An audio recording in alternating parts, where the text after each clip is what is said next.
ಒಂದಾನೊಂದು ಕಾಲದಲ್ಲಿ ಒಂದು ಹಳ್ಳಿಯ ಪಕ್ಕದಲ್ಲಿ ವೇಗವಾಗಿ ಹರಿಯುವ ನದಿಯ ಮೇಲೆ ಕಟ್ಟಿಯಿಟ್ಟಿದ್ದ ಒಂದು ಮರದ ಸೇತುವೆ ಇತ್ತು. ಆ ಸೇತುವೆ ತುಂಬಾ ಇಳಿಮುಖವಾಗಿದ್ದು ಒಂದೇ ಸಮಯದಲ್ಲಿ ಒಂದು ಪ್ರಾಣಿಗೆ ಮಾತ್ರ ದಾಟಲು ಸಾಧ್ಯವಾಗುತ್ತಿತ್ತು. ಒಂದು ಹೊತ್ತಿನಲ್ಲಿ ಕಂದು ಬಣ್ಣದ ಗೋಪು ಎಂಬ ಮೇಕೆ ಸೇತುವೆ ಮೇಲೆ ಹೆಜ್ಜೆ ಇಟ್ಟಿತ್ತು.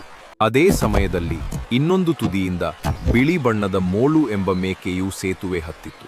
ಸ್ವಲ್ಪ ಹೊತ್ತಲ್ಲೇ ಇಬ್ಬರೂ ಸೇತುವೆಯ ಮಧ್ಯದಲ್ಲಿ ಭೇಟಿಯಾದರು. ಗೋಪು ಹೇಳಿತು, ಮೋಲು, ನನ್ನ ದಾರಿ ಬಿಡು. ಮೊದಲು ನಾನು ಬಂದಿದ್ದೇನೆ, ನಾನು ದಾಟಬೇಕು. ಮೋಲು ಉತ್ತರಿಸಿತು, ಏಕೆ?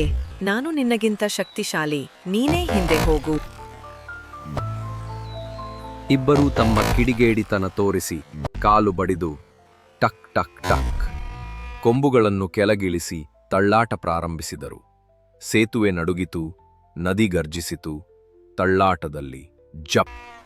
ಇಬ್ಬರೂ ನದಿಯೊಳಗೆ ಬಿದ್ದುಬಿಟ್ಟರು. ಅದೃಷ್ಟವಶಾತ್ ಇಬ್ಬರೂ ಈಜುತ್ತಾ ತೀರಕ್ಕೆ ಬಂದರು. ಆದರೆ ಅವರು ನೆನೆದು ಹಸಿದು ತುಂಬಾ ನಾಚಿಕೆಪಟ್ಟರು. ಕೆಲವು ದಿನಗಳ ನಂತರ ಮತ್ತೆರಡು ಮೇಕೆಗಳು ಆ ಸೇತುವೆಗೆ ಬಂದವು.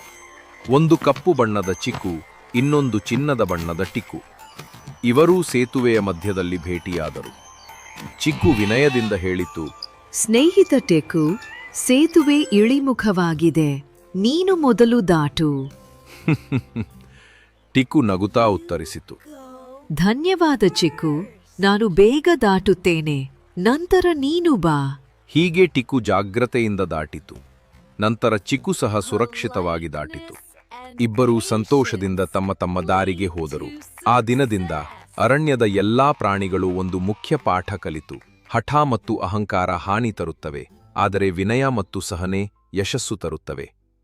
ಪಾಠ: ಒಬ್ಬರನ್ನೊಬ್ಬರು ಗೌರವಿಸಿ ಸಹನೆ ಇಟ್ಟುಕೊಂಡರೆ ಎಲ್ಲ ಕೆಲಸವೂ ಸುಲಭವಾಗಿ ಸಾಗುತ್ತದೆ.